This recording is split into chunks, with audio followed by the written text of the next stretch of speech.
happened was that we had gone and done an open documents meeting with the general on what month are we in? January 18th, and at that point in time we let him know that we did not have a final witness list and there were other things that we were missing. We didn't get that witness list until Friday. We also didn't get the final report or the CV for one of the experts until Friday. The final report that we didn't receive until Friday was the cell phone dumpage and everything that they were planning to use. So that is the reason for all of the motions that you got, or most of the motions that you got. And as I want to note to your honor, we did do our motions in limine back in October, I think of 21 at this point in time. And at that point in time, the general who was on the case told us that he had given us all of the discovery. I have it in my notes. So we are just doing our due diligence, which is why you got the motions that you got. Yeah, if I could respond to that, Judge. What they're talking about as far as the phone dump was all provided months and months and months ago. It appears to me that they just did not review what was on the phone, but certainly there are text messages that were even photographed that were part of the discovery that was provided. They're essentially what the phone dump shows. And it's nothing new. It's just essentially information was all on the flash drive that was provided to them. They just apparently did not review it. Your Honor, that's not the case. We reviewed it. Okay, look, I don't have time to listen to y'all argue over this. Y'all gonna be ready after lunch to address these motions? We can be, yes, Judge. All right, I'll see y'all at 1 o'clock.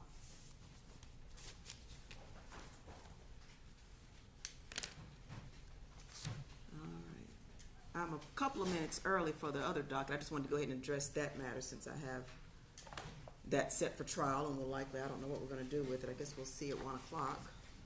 But as it relates to Mr. Cowan and Mr. Hill, are we ready for them to come out? Yes. Go ahead. Have them brought out, please.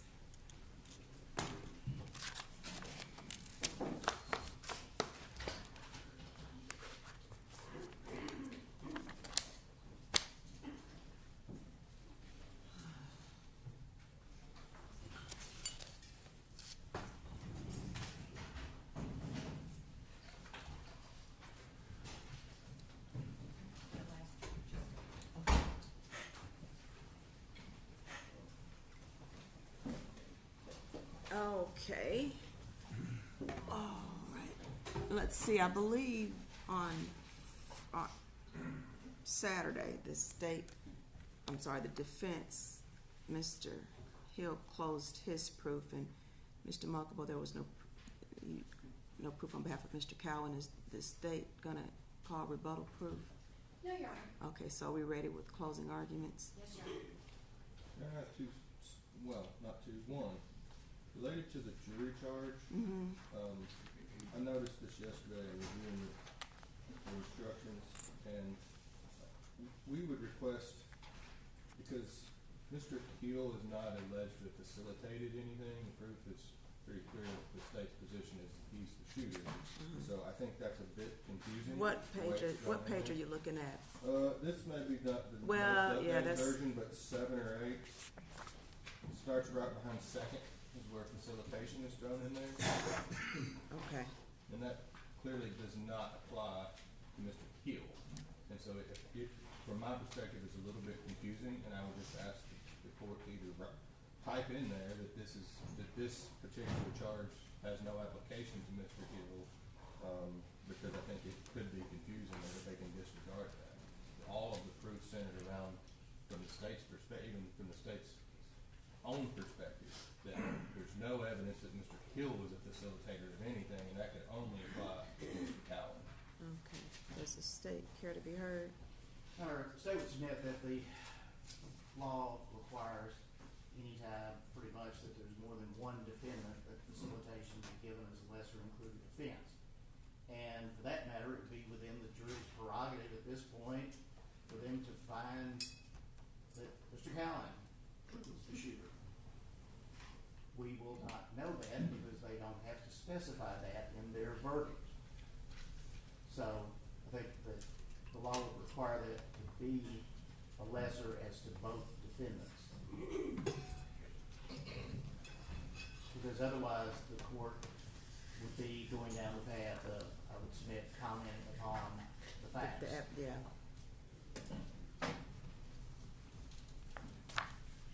I don't believe any rational trier of fact who sat here for 5 days would ever think that the state's position was that Mr. Hill facilitated anything whatsoever. And they have been very clear with the presentation of their case that if there's a facilitator, it would be Mr. Cowan. And so I do think it's inappropriate to not advise the jury that this instruction just simply does not apply to Mr. Hill. I think that that is something that is probably more appropriate to be addressed in argument. I think that if I agree with the state that if I address it in the charge, it'll be me commenting on the proof, and I'm not supposed to do that. But I think it's something that can most definitely reasonably be addressed in the closing arguments. Understood. But your objection or suggestion is noted for the record. Yes, ma'am. Okay. Is there anything else? Is everybody here? I think they said that all of the 14 members of the jury are here. Judge, I'm going to be using a PowerPoint for my closing argument. I don't know if, since we don't have a witness, if the court wants that to remain there, or if you want to reposition it, it matters not to me. Well, reposition. I just don't want it to block my view of the jury, but I mean, they have those there, and I guess they could turn it. Basically, she's using PowerPoint for her closing arguments. Maybe we get that. Just pull it out. You could just reposition this large monitor, but don't put it in front because it'll block my view of the jury. Just kind of put it in front of the witness stand, I suppose. And it'll come out.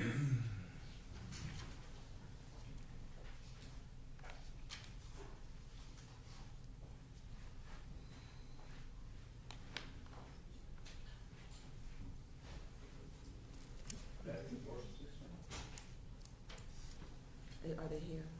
It's not gonna block them walking in, is it? Yeah. Move those chairs.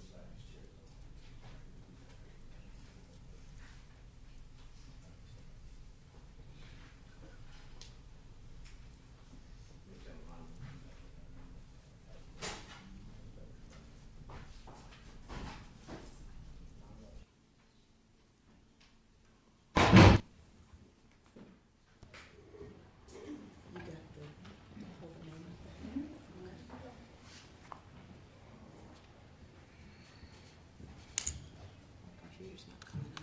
There we go.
All right.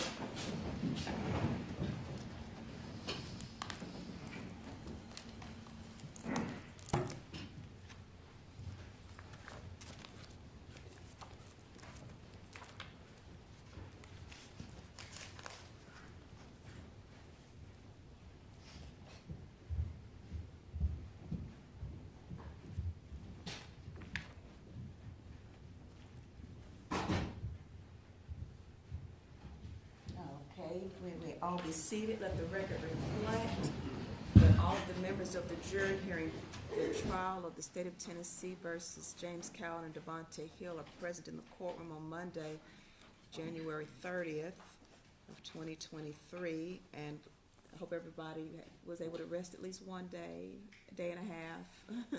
Thank y'all for coming in and giving us your time. We're gonna go ahead and proceed with our trial this morning.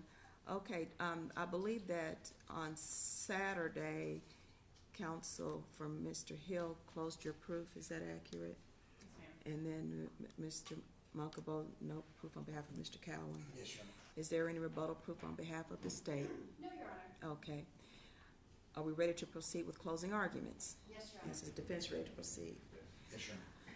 Ladies and gentlemen, if you recall, back when we started this process, I explained to you that that the parties, if they wish to proceed doing so, have an opportunity to present you with a closing argument. Now, comments from the attorneys and their arguments are not to be considered by you as evidence in the case, but it's pretty much to provide a guide to you of the evidence that has been presented. It is their perspective of the evidence that has been presented. As I have stated, the evidence for you to consider is through witness testimony from the witness stand, okay? All right. Thank you, Your Honor.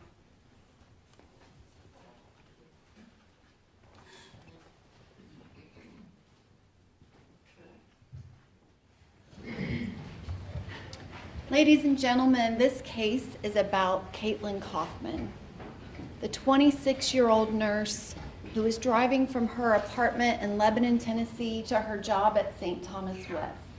This case is about Caitlyn Kaufman. It's about her murder. She was driving to work, talking to her mom on the phone like she did every day. Every day. She is just driving to work when two men who are strangers to her, strangers, people she doesn't know at all, they both decided to gun her down because she cut them off. They knew it was her. It was a specific vehicle. It wasn't a random vehicle. It wasn't a random shooting. It wasn't just shooting out the window and, oh, goodness gracious, there was a car there. No, they went after Caitlyn. Caitlyn Kaufman, she was targeted by those two men on December 3rd, 2020. They did it on purpose. They had a reason, a motive to murder her. And it took both of them. It took both of them to shoot at her and kill her that day. It is not possible for Devaunte Hill to have done this alone. That is not possible. It took both of them. And they murdered her knowing they were going after her, the girl that cut them off. 6:08:41 p.m. This time is very important in this case. That is the moment that Caitlyn Kaufman's speed slowed. That is the moment that she begins to slow, and 18 seconds later at 6:08:59, her car stops moving, she stops moving, she never moves again. She stops breathing. Dr. Carney testified that she would have only been able to live for seconds to a minute. That is the time that she is shot based on the evidence presented to you in this case. And that time is very important.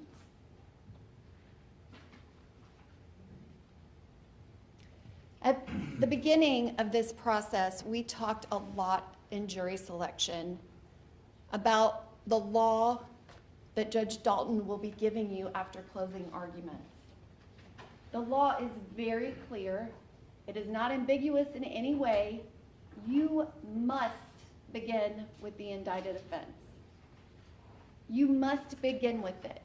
I would assume that when defense counsel gives their argument, they will be talking about something other than this indicted offense. But the law is clear. You must begin with the indicted offense, which is first-degree premeditated murder. And it's not unless and until all 12 of you would say, no, the state has not met their burden, they have not proven that beyond a reasonable doubt, that you ever begin to consider the lesser included offenses. Now, when you get the verdict form, it has a bunch of them listed. It begins with first-degree premeditated murder, it says or, and it has the others. But you do not consider them unless all 12 of you would decide that the state had not met our burden. Count 1 is the first-degree premeditated murder of Caitlyn Kaufman. And again, we talked about these elements that the state is required to prove. It's that the defendant for whom a defendant is criminally responsible, which we talked about that at length in jury selection, unlawfully killed the alleged victim.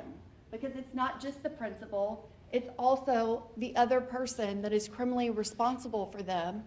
If they aid, attempt to aid, solicit, direct, they are also responsible for first-degree premeditated murder. It requires that the defendant act intentionally, and a person acts intentionally when it is the person's conscious, objective, or desire to cause the death of the alleged victim. I submit to you that this was a targeted murder. It was very specific about the girl who cut them off, and that the killing was premeditated. We talked about premeditation in jury selection. A premeditated act is defined under the law as one that is done after reflection and judgment. It is an intent that must be formed, but it can happen in an instant.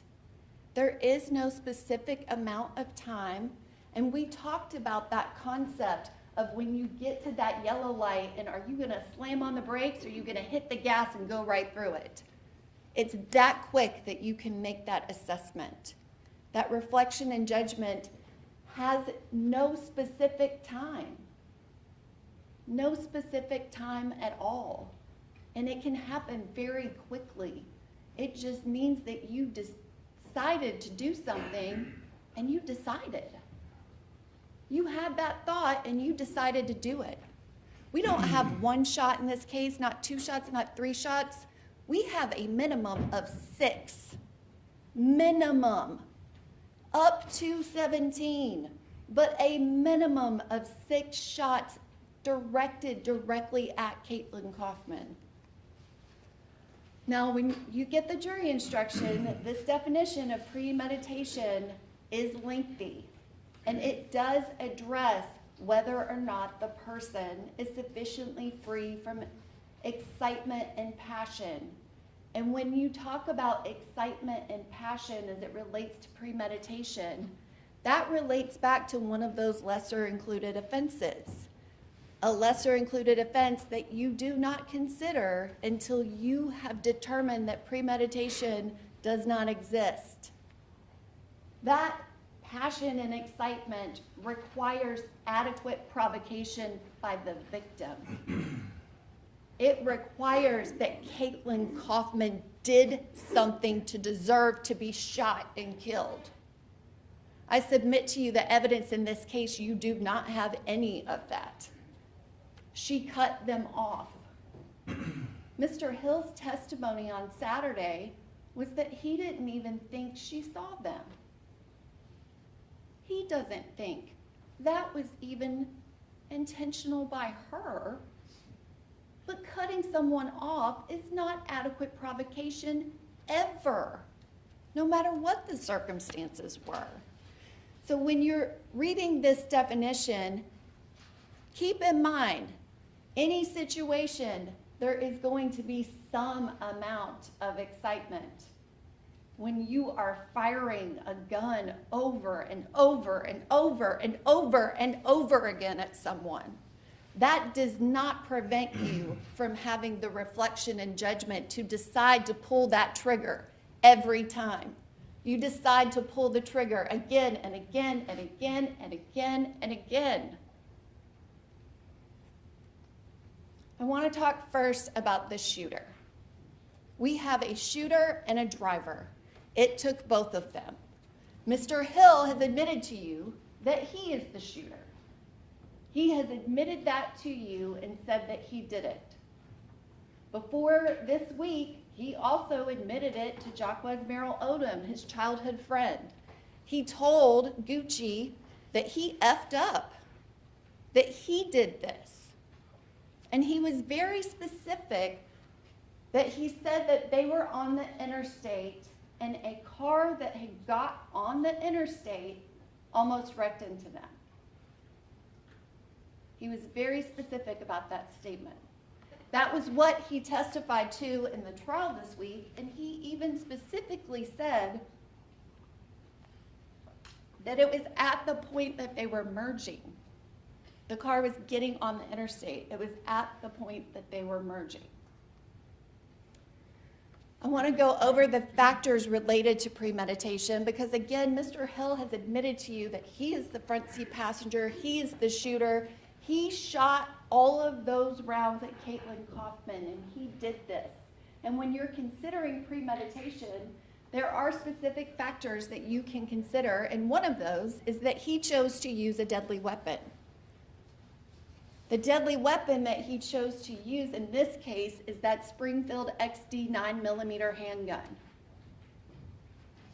That was the gun that Devaunte Hill armed himself with. He left the house with that gun. He had that gun on his person. That magazine has a 16-round capacity. You heard testimony that the firearm itself has a total 17-round capacity. Devaunte Hill testified that it was already racked and ready to fire.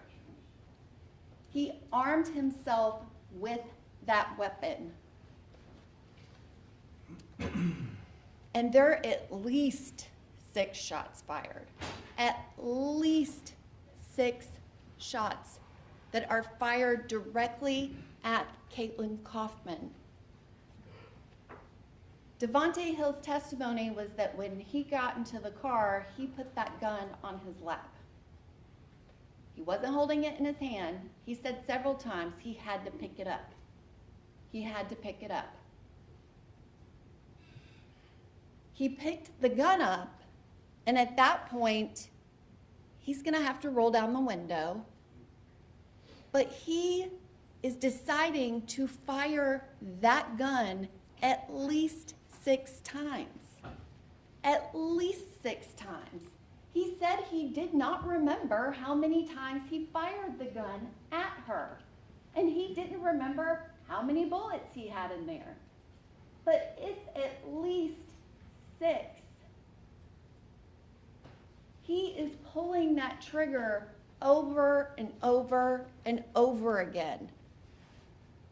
Every time he makes a decision, if it was just that time period, that in and of itself is premeditation. But he has to be up on the car to even begin firing at her. They're not shots into the back of the car. Now maybe those are ones that missed, because he doesn't know how many times he fired at her. But that's a decision that he is making every single time. Even after that one round goes directly into her driver window, we still have that 6th round in the front. He keeps firing at her over and over and over again. Which I want to talk about that window, because before you can fire all those rounds, the window has to be down. Now, he made a comment during his testimony that they had let the window down to let the smoke out. He didn't say exactly when that occurred. He didn't describe how they let the window down, if it was just a little bit to let smoke out or if it was all the way down. But that window has to be down for him to be able to do this. Now, when he was interviewed by Detective Dickerson, in that interview that was submitted to you as evidence, when he is lying to Detective Dickerson, claiming to be the driver, when he has named Raquan Evans who he claims is a random name, but it is a person who matched the description, is an actual person. When he is saying that Raquan Evans did this, he tells the detective that he looks over and he saw him rolling the window down before he started shooting. Not when he's up here telling you that he's the shooter, but when he's first asked about this and he's lying to Detective Dickerson, but he's having to pretend to be the driver, and he's talking about what he sees the shooter do, even at that moment, he has the shooter having to let the window down. But even then, you were also submitted with a jail call, which the audio is not the best quality. It is very hard to hear. But in that first jail call, this is number 1, you can skip ahead to the 12 minutes and 45 seconds. In that call, he's talking to his family. He's just been arrested and charged with this crime. If you remember, this is the point where we have multiple females on the call because they've made a 3-way call. And they're asking him about what happened. Now, at the beginning of the call, he did not want to say who was driving and who was the passenger. He's not telling his own family, I was just driving. He's also not saying, I'm the shooter. He doesn't want to say either. He says, we were driving, and doesn't want to tell them.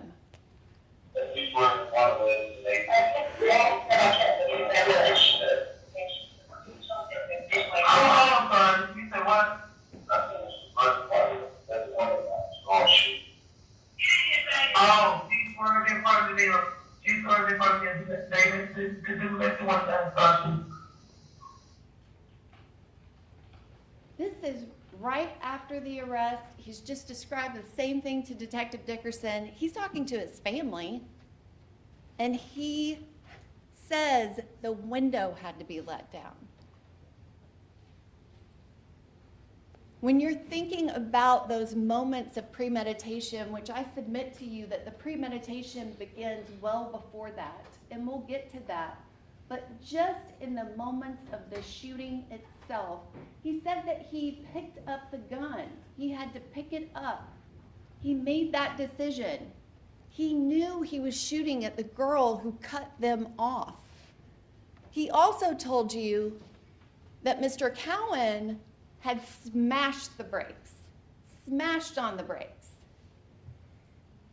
Now, nothing was said about what happened to the gun when he smashed on the brakes, but Mr. Hill testified that it startled him. So I don't know if he's picking up the gun from his lap, if he's picking it up from the floorboard, but he has to pick it up, and he's doing this before they're even on top of her. Again, I submit to you that the premeditation in this case, it is extensive. 6 shots, but they are all aimed. They are directed directly at Caitlyn Kaufman's vehicle. That is an aim and shoot again and again, and keep shooting even though you've seen that you've hit her, even though that you've seen it. You can also consider the fact that Caitlyn Kaufman was completely unarmed. You know that she's unarmed. She's sitting there driving in her car. And you saw that picture of that injury to her left arm, that bullet that went directly into her arm. And I'm not going to show that image to you again, but it lines up with somebody that's driving. He would have to be right on top of her to do that, seen her.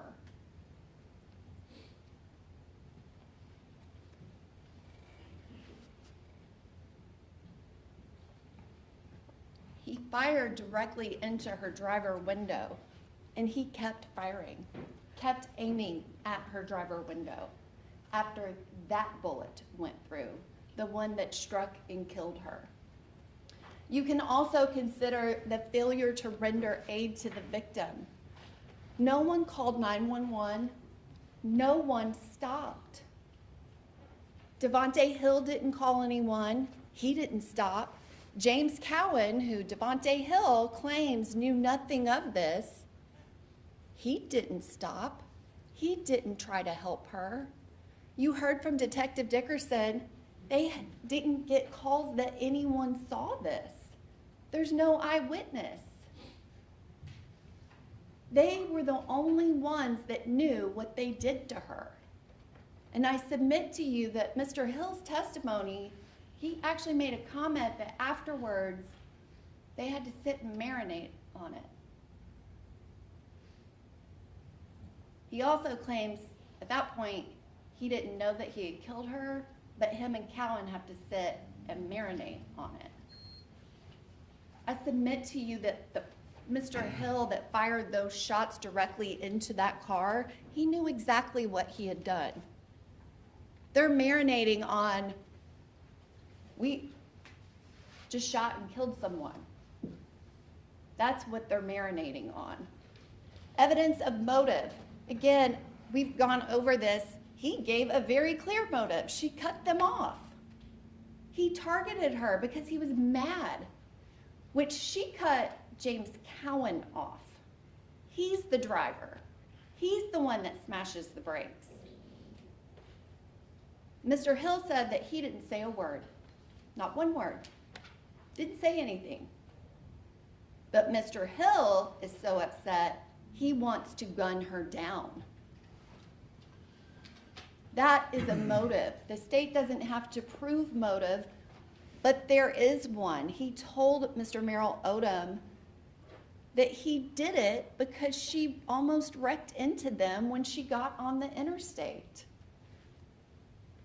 Mr. Cowan's comment that Mr. Merrill Odom heard after they know that they have not only killed a person, the girl in the SUV, but they know that it's Caitlyn Kaufman, the nurse from St. Thomas West. They know exactly who they've murdered. And Mr. Cowan, who Mr. Hill wants you to believe had nothing to do with it, his cousin, his friend, his 9/8 Mafia gang brother, his comment was she shouldn't have did that shit. It is what it is. F it. That's his comment about them, both of them, because it took both of them murdering Caitlyn Kaufman. You can also consider destruction of evidence of the killing and any calmness after the killing, which the next pieces of evidence that I want to go over, it combines both of these. These are two separate considerations, but they kind of go hand in hand in this case. You have Mr. Hill's text messages immediately after he's fixing to go back to Panorama Apartments, hanging out. You also have his internet history. Before he searches Nashville shooting at 7:22, he says that he's just cooling in the house. Not telling anyone, he's stressed out, he's just cooling in the house.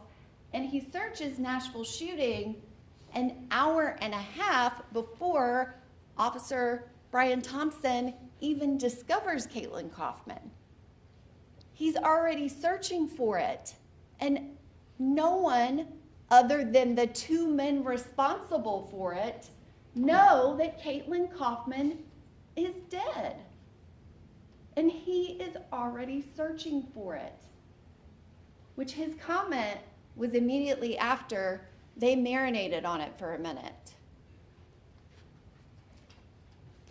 You have more history where he's ordering pizza that night. He still doesn't have anything about the news article that indicates that he is aware that Caitlyn Kaufman is dead. But again, the time frame Police officers aren't even getting there until 9 o'clock. But he already wants to get rid of the XD9. And it's very specific when he is messaging Zone God Wax that he says, trade me something.